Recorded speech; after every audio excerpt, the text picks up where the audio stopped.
안녕하세요. 고품격 허세방송 허세미술관의 이안입니다. 자, 이번 시간에는 오늘 그림 설명하는 시간이 아니라 제가 원래 그림 얘기만 하는 게 아니라 스케치 방송도 원래 했었거든요. 정말 오랜만에 실전 스케치 드로잉을 보여드리겠습니다. 예. 대학교 때부터 입시 미술 강사를 쭉 하다가 제가 몇 년 동안 했는지 기억 안 나는데 5년 넘게는 했어요. 자, 어쨌든 입시 미술이 아니라 여행객들을 대상으로 해서 즐길 수 있는 그런 드로잉 시작해 보도록 하겠습니다. 자, 제가 스페인 마드리드 살고 있는데 바르셀로나를 아주 많이 갔다 왔죠. 그래서 제가 바르셀로나 여행 간지 꽤 오래됐는데 주로 여행이 아니라 전 일로 갔어요. 그래서 바르셀로나를 대표하는 성가족 성당 스케치를 지금부터 해보도록 하겠습니다. 그 대상 사진은 제 영상으로 올리도록 하고요. 진짜 오랜만에 스케치해서 손도 안 풀었거든요. 자, 이게 과연 그림이 잘 나올지는 모르겠습니다. 자, 그래서 스케치를 하면서 저 여러 가지 이야기들을 또 들려드리도록 하겠습니다. 목소리가 나오는지 잘 모르겠는데, 자, 시작하겠습니다. 긴장. 아무리 그림 많이 배운 사람도 첫 드로잉 백지 상태에서는 공포스러움을 가져요. 이게 과연 그림이 나올까? 과감하게 그런 걸 이겨내야 됩니다. 자, 성가적 성당 꼭대기부터 그리는데요. 위에서부터 그려야 구도가 안 잘려요. 그래서 이제 그려보겠습니다. 긴장. 100년 만에 스케치한 기분이라서.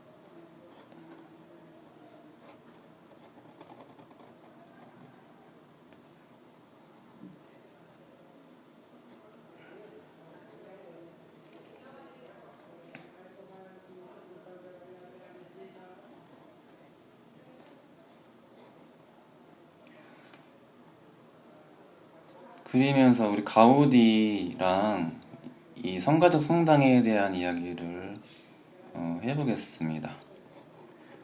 자, 일단은 제 허세미술관 방송 들으신 분들 아시겠지만 성가족 그림에서는 라틴어로 사그라다 파밀리아라고 하죠. 예수님의 가족을 말해요. 이 성당 이름이 성스러운 가족, 예수님의 가족을 말합니다. 그 멤버가 당연히 주인공 예수님, 그리고 예수님의 어머니 성모 마리아, 그리고 예수님의 의붓 아버지면서 인간 아버지죠. 신의 아들이지만 대신 아버지가 인간이 켰죠. 그래서 성 요셉, 이분들을 성가족이라고 합니다. 그래서 어떻게 보면 시대가 혼란했을 때 그 바르셀로나에서 이제 제안을 했죠. 그래서 이제 성가족을 그 위해서 바치는 그 신앙심을 보여주기 위해서 인간들의 신앙심을 보여주기 위해서 바르셀로나에 자, 일단 위대한 그 건축물 성당이 필요하다고 해서 원래 대성당이 있는데 그러면 성당 별로 지을 필요는 없거든요. 그런데 그 대성당을 능가하는 역사적인 그 성당을 이제 짓게 되는 거죠. 제가 뭐 지금 뭘 그린지 모르겠어요, 지금 너무 작게 그린 것 같기도 하고. 괜찮아요. 이런 위기는요, 다 있어요. 아무리 잘 그린 그림도요, 중간에 이거 망한 그림인가? 이런 자신에 대한 의심을 한 번쯤은 하게 돼요. 이런 걸 다 극복해야 돼요. 망쳤다고 생각하지 말고, 끝까지 잘 그리면 오히려 괜찮을 수도 있어 라는 긍정적인 마인드로 그릴 필요가 있습니다. 자, 그림은 끝까지 그려봐야 알아요. 근데 우리 인생도 끝까지 인생 살아봐야 마지막에 웃는 게 진짜 웃는 거잖아요. 그죠? 그래서 과정의 그런 좌절 이런 거를 극복해야 그림을 잘 그릴 수 있습니다. 자, 근데 제가 지금 드로잉 하는 거 보면 선을 거의 안 띄거든요. 그죠? 예, 선을 안 띄는 이유는 선맛을 그대로 그림에 담고 싶어서 그런 것도 있고 시간 아끼는 그 목적도 있고 자, 선을 안 띄고 그리면 다듬지 않기 때문에 선 특유의 매력적인 느낌을 또 강조할 수 있다고 보시면 돼요. 그리고 그것 당연히 지우개 안 쓰죠. 그래서 펜으로 그리는 게 드로잉 연습하는 데는 훨씬 더 좋습니다. 그래서 스케치 첫 방송에서도 제가 강조하지만 지우개로 그 수정이 불가능한 재료로 드로잉하는 습관을 가지는 게 좋아요. 그 색연필이란 연필 맛을 좋아하시면요, 그냥 사비 연필 뭐 그런 소묘 연필 말고요, 프리즈마 컬러 파버 카스텔인가 독일 그 색연필이라든지 좋은 색연필 몇 개 사셔서 대신에 진한 색깔로 연습하시는 걸 추천합니다. 그리고 알록달록 여러 가지 컬러 쓰지 마시고요, 그냥 같은 컬러로 그러니까 갈색 계열이라든지 어두운 푸른 계열, 남색 계열 색연필, 그 이름도 생각이 안 나네. 그 인디고 블루 맞나? 인디고 블루? 그 진한 색깔 있어요. 그걸로 연습하시는 거를 추천합니다. 제가 그 산업 디자인 전공했거든요. 홍대. 그때 그 저희 바닥에서는요, 프리즈마 컬러 인디고 블루 그걸로 제일 많이 스케치 연습을 해요. 어, 그래서 그 추억의 인디고 블루 컬러, 색연필 이런 색깔도 있죠. 자, 얘기하는 사이에 그래도 조금 좀 진행이 됐습니다. 자, 성가정 얘기 계속 해보면 가우디가 그 떼돈을 벌었거든요, 한때. 되게 제일 잘 나가는 건축가였죠, 바르셀로나에서. 그리고 이 사람이 되게 보수적인 사람이에요. 그래서 바르셀로나가 산업혁명 이후에 어느 순간부터 신흥부자들이 많이 생기면서 자신의 부를 과시할 목적으로 아주 아름다운 그 저택을 경쟁적으로 바르셀로나 중심가에 짓기 시작했어요. 그래서 특히 이제 그 대표 신흥 부자가 바로 구엘이라는 분이죠. 그래서 구엘이 대표적이고 그 외에 이제 부자들이 아주 이제 천재적인 건축가들에게 의뢰를 해서 아주 이제 작품성 있는 건축물을 의뢰했는데, 쉽게 말하면 바르셀로나는 당시에 작품성 있는 건축물의 전시장 같은 개념이기도 했어요. 서로 경쟁적으로 누가 멋진 건축물 짓나 어느 관문에서 부자들끼리 약간 그런 기싸움을 했었을 때 가우디가 아주 잘 나갔던 그 건축가죠. 그래서 어떻게 보면 가우디는 부자들을 위해서 집을 지어줬습니다. 처음에는 돈 되는 그 일이죠. 근데 이분 성깔이 진짜 한 성깔 하죠. 그래서 자기 이제 완전히 100% 예술가 스타일이 이분. 자신의 뜻과 안 맞으면 절대 고집을 이제 꺾지 않아요. 그래서 이 집주인들과도, 그러니까 클라이언트와도 이제 갈등을 겪었고, 제 기억에는 그래요. 제가 한창 가우디 투어 한창 할 때 이런 거 다 알았었는데, 아무튼 제 기억으로는 고집이 너무 세서 클라이언트가 좀 많이 갈등을 겪었습니다. 이게 수지가 틀렸어요. 이게 이렇게 돼야 맞거든요. 이제 집중 안 하면 이렇게 돼요. 네, 아무튼 구엘 SQL 학교 건물 옆 뒤쪽인데 이거.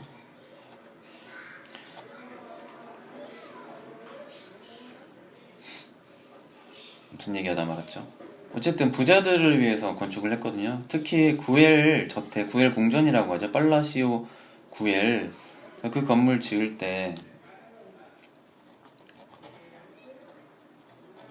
그 건물이 올라가는 그 건너편에 아주 유명한 현대미술의 거장 피카소가 살았어요. 바르셀로나에 잠깐.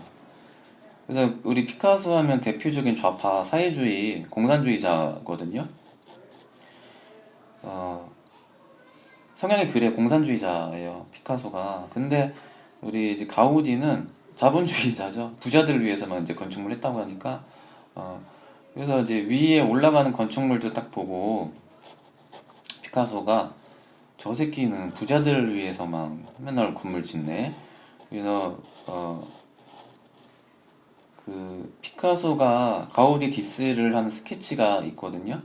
그래서 가우디가 이제 장애가 있잖아요. 곱추등. 이제 성가조 한창 질 때 자신 재산 다 이제 기부하고도 돈이 모자라서 이제 전에 클라이언트 이 갑부들에게 돈을 빌리러 다녔어요. 제발 좀 기부 좀 해달라고. 근데 갑부들이 이제 도망갔거든요, 많이. 자꾸 돈 달라고 하니까. 그때 이제 가우디 그 곡추 등의 그 할아버지가 구걸나는 그런 장면을 캐리커처처럼 뭔가 스케치를 한 게 있어요. 피카소가. 그 대사가 그래요. 저는 성가죽을 만들어야 되니까 기부를 좀 해주세요 하면서 막 구걸 하는데, 근데 그거들은 저는 그 사람의 대사가 그래요. 아, 그러세요? 근데 전 당장 먹을 빵이 없어요. 이런 그 대사를 그 써놨죠. 그러니까 가우디를 되게 디스하는 겁니다. 그 부자들을 위해서만 건축한다고. 그래서 이런 말까지 했어요. 그 성가족과 가우디는 지옥 불에나 떨어져야 된다고 피카소가 이런 과격한 말도 했다고 알려져 있습니다. 그래서 이런 그 주장도 있어요. 피카소가 비록 가우디 디스했으나 우리 가우디의 그 조각공원 있잖아요. 까사 밀라라든지 까사 바뜨요. 자, 이 위에 조각공원 보면 타일 조각으로 마치 모자이크처럼 돼 있단 말이에요. 그죠? 그래서 비록 디스는 했으나 나중에 큐비즘에 그 많은 영향을 줬다고 평가하는 그 주장도 있어요. 근데 저는 그것까지 아니라고 봐요. 그건 좀 많이 나갔다. 예. 이게 직접적으로 영향 준 건 좀 다른 거고요. 뭔가 무의식적으로 본 게 있어서 영향을 받았을 수는 있으나 뭐 그렇게까지는 좀 뭐 가우디 영향을 받았다는 건요 좀 많이 오버 같아요. 제 개인적으로 봤을 때는. 어쨌든 피카소가 가우디를 별로 안 좋아했다는 건 좀 사실인 것 같습니다. 어, 노가리와 잡담은요. 죄송합니다. 노가리와 스케치는 환상적인 궁합이죠. 잡담을 떠는 시간이면서 스케치하는 시간입니다. 그림을 그리면서 성가족 얘기하다가 그래서 이 작품 이 지금 제가 그리는 면이 가우디가 살아생전에 그나마 완성했던 파사드라 가지고 건축물의 외관을 그 탄생면입니다. 탄생면이 뭐냐면 그 예수님의 탄생 일화를 이 성당의 이 앞부분에 스토리를 이렇게 여러 가지 스토리를 조각해 놓은 거예요. 그래서 여기에는 동방박사 세 사람 여기 세 명이에요. 여기 세 명 딱딱딱 여기 있어요. 근데 스케치 너무 이게 지금 보이는 사진 흑백 사진이고 너무 프린트가 안 좋아서 뭔지 못 알아볼 정도의 사진 퀄리티라서 자세히는 좀 그리기는 좀 어려운 한계가 있긴 합니다. 자, 성가족이 있고, 자, 우리 예수님의 탄생이 굉장히 또 극적이었죠. 이상하게 이제 성서에는요, 영웅 혹은 이런 이제 우리 예언가, 대표적인 그 모세 같은 예언가, 탄생 일화가 좀 비슷해요. 예수님도 그렇고. 자, 이집트 왕이 모세 죽이려고 아기들 학살했죠. 그래서 그 이제 모세를 대피시키려고 어머니가 강가에 피신시킨 이야기, 아주 대표적인 그런 스토리인데, 비슷하게 예수님을,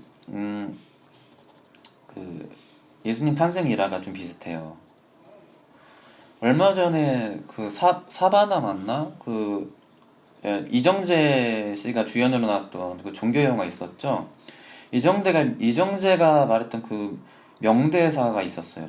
아직도 기억에 남는, 정말 와닿는 대사가 있었는데, 이정재가 그 자기 따라다니는 그 조수가 막, 성탄절, 크리스마스 기쁜 날 아니냐 뭐 이렇게 하다가 이정재가 너는 크리스마스가 기쁜 날에 생각하니 그래요. 되물어요.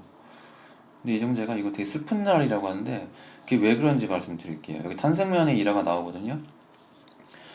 자, 예수님이 그,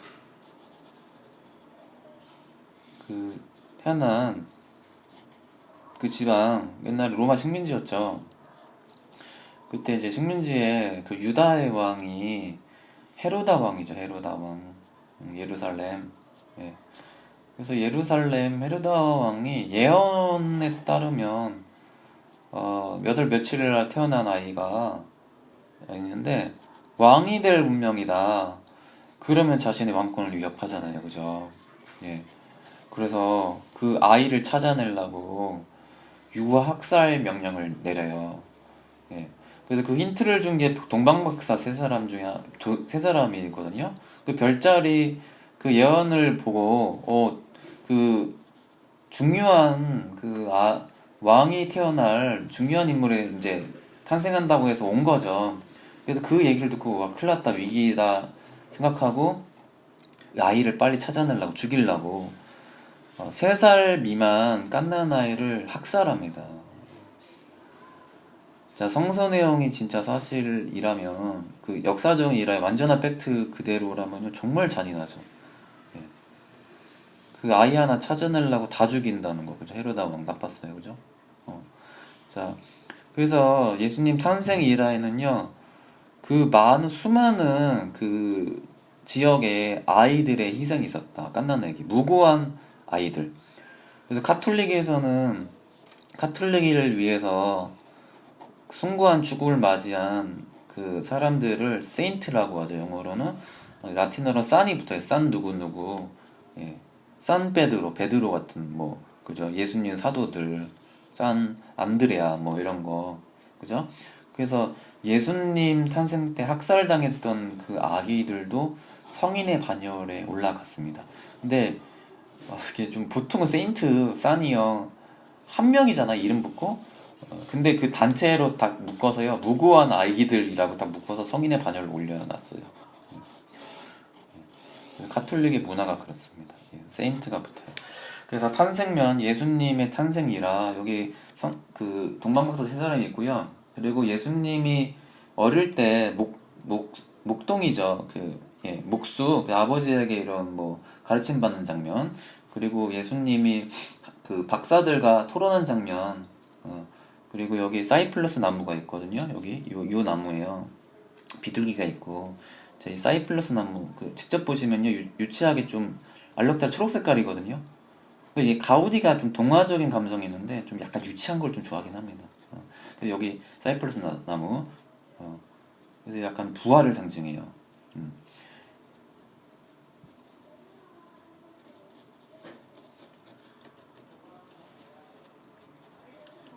그래서 이 탄생면에 예수님의 탄생 일화 막 탄생 뭐 축복한 천사들도 나오고 그래요. 근데 이게 한때 그 파괴가 돼가지고 천사 몇 명 다시 복원을 냈거든요. 근데 그때 복원하는 그 건축가 그 조각가 중에 한 명이 일본 사람이었어요. 이톤가 사이톤가 뭐 아무튼 투어한 지 오래돼서 이름은 기억 안 나는데 그래서 이거 가문의 영광이죠. 성가족 성당을 그 만드는데 하나의 그 역할을 했다는 거는 그 아티스트에게는 그 엄청난 자부심이죠. 짓는 데만도 뭐 260년 걸렸나? 100. 아무튼 현재도 짓고 있는데 제 1880 몇 년도에 시작해서요. 2000년대 2020 몇 년도에 완공을 목적으로 하는 거 알고 있는데 아무튼 그건 쉽게 찾을 수 있으니까 찾아보시기 바랍니다.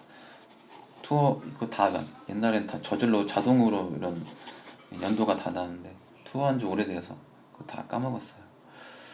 자, 그래서 우리 건축물 그릴 때는요 위에가 되게 하이라이트거든요. 그래서 제가 선 연습도 안 하고 스케치 안 한 지도 오래돼서 오랜만에 해서 조금 선은 좀 별로긴 합니다. 그래서 좀 얼벼 부린 것도 있고 그래서 위에를 좀 강조하려고 구멍을 좀 칠하고 있어요. 근데 왜 이제 위에를 더 많이 그리냐면요. 위에가 핵심이라 그랬죠. 그래서 위에를 좀 많이 힘을 주고 밑에 갈수록 좀 풀면 많이 안 그려도 그럴싸하게 보입니다. 근데 밑에를 좀 많이 그린 것 같아요. 위에를 너무 적게 그리고. 그래서 위에를 다시 좀 그리고 있는 거예요. 그리고 여기 우리 가우디의 성당, 성가적 성당 뭐 위에가 옥수수처럼 돼 있죠. 이런 말 많이 돼. 옥수수 닮았다. 근데 여기 구멍들, 창문들 때문이거든요. 그 유리가 안 달린 창문들. 그래서 이 성당 안에 파이프 오르간 연주하면 이 구멍을 통해서 도시 밖으로 탁 퍼지는 원리를 적용했대요. 뭔가 건축가의 또 깊은 뜻이 담겨 있는 성가족의 여기 구멍들입니다. 벌집 같죠. 자, 거의 마무리 돼가는데 제가 2000년대 중후반에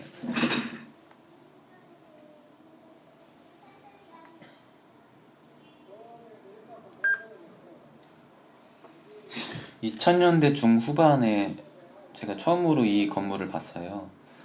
와, 근데 와 진짜로 놀랬죠. 어떻게 건물이 이렇게 될 수가 있지? 그래서 아름답다고 생각한 게 아니라요. 그냥 경외감? 그리고 사람이 만들 수 있는 건물 같지 않다는 느낌? 그런 충격을 받았던 건물입니다. 그러니까 뭔가 이쁘다는 생각보다는 이건 인간이 만들 수 있는 건물이 아닌 것 같은, 외계인이 만든 것 같은 그런 이상한 느낌이었어요. 지금도 그 생각은 큰 변화는 없고, 너무 많이 보다 보니까 그 감흥은 그때만큼 좀 아니죠. 사라졌죠. 어쨌든. 그래서 이 건축물 자체가 그래요. 가우디가 생전에 다 완성한 걸 못 봤죠. 돌아가신 지 오래됐고, 지금도 짓고 있어요. 그죠? 그래서 가우디가 신을 위해서 그 모든 건축 인생을 바쳤다고 보시면 돼요. 이 가우디 성당을 통해서 재산도 다 기부하고, 이 사람이 또 모태솔로잖아요. 연애 한번 제대로 못하고 돌아가셨어요. 교통사고로. 예. 그래서 막 남은 이제 인생을 이 성가적 성당을 위해 다 짓는 데다 다 헌신하는데, 무슨 얘기 하려다 말았지? 그래요. 이 사람이 그때 일가가 건축 하는데 일하러 가는 거, 이전에 아침에 일어나서 미사 드리고 산책 가는 거, 이게 일가의 뭐 단순한 패턴이었거든요. 가끔 이제 돈 얻으러 가고, 돈 부족해가지고. 살아생전에 이 사람은 완성한 걸 못 볼 거란 걸 알고 있었어요. 이 건축 설계 자체가 한 세대에 끝날 게 아닌 걸 알기 때문에. 그래서 전체적인 설계에는 가우디가 있지만 그 안에 디테일은 다른 후배 건축가나 아티스트들이 할 여지를 남기고 돌아가셨습니다. 예. 그래서 이제 그냥 봐도 인간이 혼자서 만들 수 있는 건축물이 아니거든요. 그래서 느낀 게 뭐냐면 이런 거예요. 그 종교를 떠나서 신앙심이 엄청 강했던, 믿음이 엄청났던 가우디를 보면요. 신앙심이 만드는 그 위대한 힘, 그거는요, 인간이 할 수 없는 거를 불가능을 가능하게 한다는 거를 보여준 게 가우디인 것 같아요. 그 성가적의 의미는 저는 가장 큰 감동은 그겁니다. 인간이 할 수 없는 불가능한 건축물이거든요. 솔직히 그냥 봐도 이거 어떻게 인간이 만들었나 생각이 들어요. 근데 그거를 가능하게 한 거는 신앙심의 힘인 거죠. 그래서 제가 신앙심이 뭐 거의 없는 사람이긴 하지만 그런 신앙심이 진짜로 강하고 좀 믿음이 강하고 정말 그 믿음에 맞게 예, 인간성이 이렇게 자신의 그 철학에 맞게 사시는 그냥 그런 신앙심이 강한 선량한 분들 되게 존경스러워요. 근데 그, 예, 그 신앙에 맞게 행동까지 올바른 사람들 말하는 거예요. 그래서 신앙의 힘은 진짜로 함부로 무시할 게 아니다. 이게 가우디 성당이 보여주는 것 같습니다. 자, 아무튼 이걸로 이제 마무리하고요. 자, 사인할게요. 오늘 날짜가 며칠이니? 예. 모르겠네. 지금 방송 찍는 중이라 뭐 찾기도 그렇고. 아무튼 날짜는 나중에 쓰고 사인 사그라다 파밀리 허세미들간 써야지. 자, 그래서 이걸로 마치고요. 저는 다음 방송에서 다시 찾아뵙겠습니다. 감사합니다.